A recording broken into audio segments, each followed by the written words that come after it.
예, 앞에 있는 14장까지 욥과 세 친구들의 1차 공방전이 이루어졌었습니다. 여기 이제 15장부터는 2차 공방전이 이루어지고 이것이 3차까지 이루어져서 40장까지 나아갑니다. 15장 1절부터는 다시 엘리바스의 발언이 펼쳐집니다. 그는 앞장까지 있었던 욥의 대답을 반박합니다. 그래서 더 강한 어조로 욥을 나무라는 대목입니다.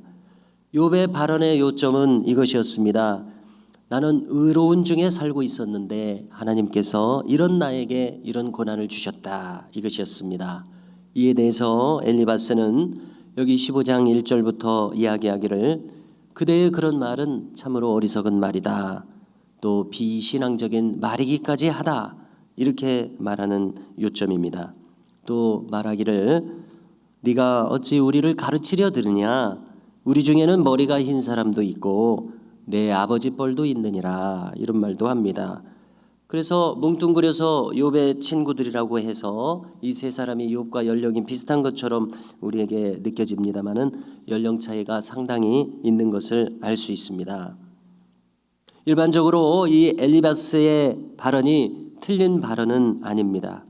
그러나 문제는 욥의 경우에 있어서 공감해주는 그러한 그 감정으로 대하는 것이 아니기 때문에 문제가 되고 있습니다. 욥도 스스로 말했었습니다. 어찌 모르겠습니까? 어떤 사람이 하나님 앞에서 의롭겠느냐? 9장 2절에서 욥도 말했습니다. 욥도 알고 있습니다. 어떤 사람도 하나님 앞에 온전히 깨끗한 사람은 없다는 것을 알고 있습니다. 그래서 스스로 거룩하다라고 스스로에 대해서 거룩하다라고 말한 것까지는 아니었었습니다. 다만 의롭게 살아왔다고 생각을 했는데 이유를 알 수 없는 이 고난이 크게 왔다. 이렇게 말한 것입니다. 이러한 사정을 엘리바스는 전혀 헤아려 주지 않고 있습니다. 요즘 말로 하면 공감해 주지 않고 있습니다. 대신 더욱 공세를 강화합니다. 그래서 욥으로서는 이 엘리바스의 말을 받아들일 수가 없습니다. 마음에 반발심이 생깁니다. 내 마음도 알아주지 못하면서 뭐 저렇게까지 말을 하나. 나도 알고 있는 말을. 그래 너 억울하겠다. 이 한마디 공감하는 말이 필요한 상황이었습니다. 그러면 하고 싶은 말 해도 이제 들어줬을 수도 있을 것입니다. 꾸짖고 나무라는 것이 능사가 아님에도 불구하고 옳은 말을 하는 것이 욥을 더 뼈아프게 함에도 불구하고 엘리바스는 아랑곳하지 않고 자신의 말을 길게 이어갑니다. 이제 펼쳐질 엘리바스의 발언은 고대의 지혜자들로부터 전수받은 것이다. 이렇게 이야기합니다. 우리 땅에 침범한 다른 사람 이야기 들은 것이 아니라 우리 땅에서 그 대대로 우리에게 전해주신 조상들의 지혜를 내가 그대로 전한다. 이런 이야기입니다.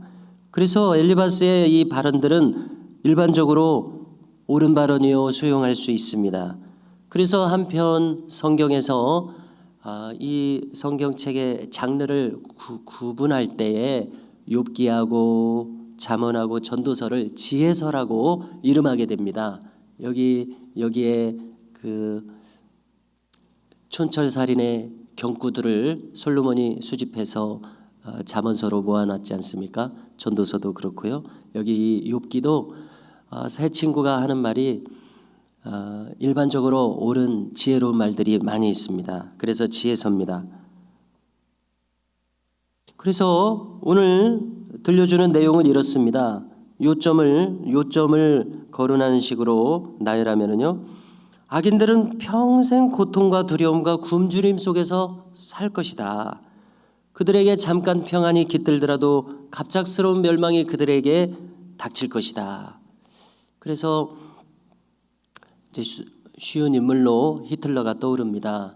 그가 기고만장했었지만은 결국은 그를 심판하는 자가 영국과 미국의 연합군에 의해서 처칠이 주도하는 그 연합군에 의해서 결국 그는 스스로 목숨을 끊었는지 어떻게 했는지 알 수 없습니다. 그래서 갑작스러운 멸망이 그에게 임했었는데요. 바로 그러한 상황이 떠오릅니다. 이러한 운명에 빠지게 되는 이유는 25절에 있습니다. 그들이 교만하게 하나님을 대적했기 때문이다. 또 이어지는 26절 이하처럼은 무모하게 달려드는 군인과 같은 그들에게 하나님께서 왕처럼 맞서서 그들을 심판하실 것이다. 그들에게 환난이 닥치게 하고 곤경이 닥치게 할 것이라고 합니다. 재산을 상실하게 되고 재산이 증식되지 못할 것이라고 합니다. 어둠 속에서 살아가고 화재가 임할 것이다. 또 눈에 보이는 열매는 없게 될 것이다. 허무한 중에 살아갈 것이다. 심지어 포도 열매가 열리기 전에 익기 전에 떨어져 버릴 것이다. 얼마나 안타까운 상황입니까? 이런 식으로 우리식으로 표현하면은 제명에 살지 못할 것이다. 그렇습니다. 악인들이 제명에 살지 못하는 경우가 많이 있죠. 조금 전에 히틀러도 그렇고요. 또 경건하지 않은 자는 자식도 보지 못한다. 이런 말까지 합니다. 뇌물을 받는 자는 그 집이 불탈 것이다. 이런 말을 합니다. 35절에서 그들은 재난을 잉태하고 죄악을 낳는 자들이다. 그들은 자기 속에 속임수를 준비하는 사람들이다. 이런 자들에게 하나님의 재앙과 심판이 임할 것이다 말합니다. 이토록 엘리바스는 악인의 또 교만한 자의 저주스러운 생을 열거합니다. 일반적으로 옳은 이 말들 속에서 이것을 욥에게 은근히 적용하고자 해서 지금 무리수가 되는 발언이 되고 있을 뿐입니다. 그렇습니다. 우리는 교만한 자의 길을 떠나야 됩니다. 겸손한 자의 길을 걸어야 합니다. 신앙인의 제1의 덕목은 겸손함이요.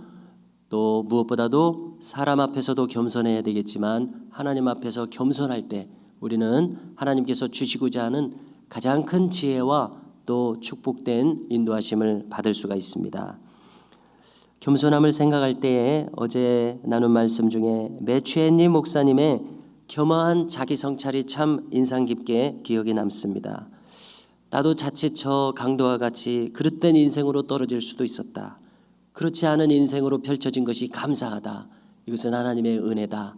참 겸허한 자기 성찰이라고 생각했습니다. 겸손한 자에게 주시는 은혜가 시편 92편 12절 이하에 있습니다.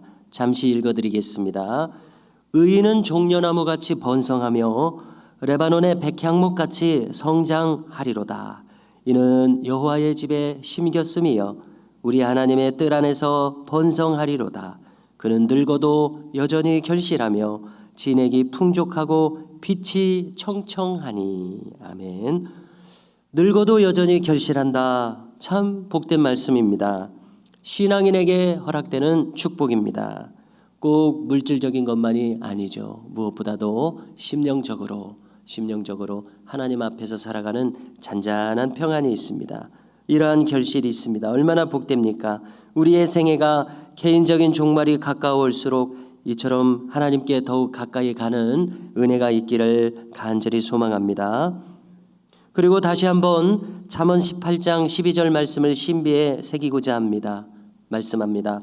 교만은 멸망의 선봉이요 겸손은 존귀의 앞잡이이니라. 아멘. 최고의 겸손은 하나님 앞에서 겸손한 것입니다.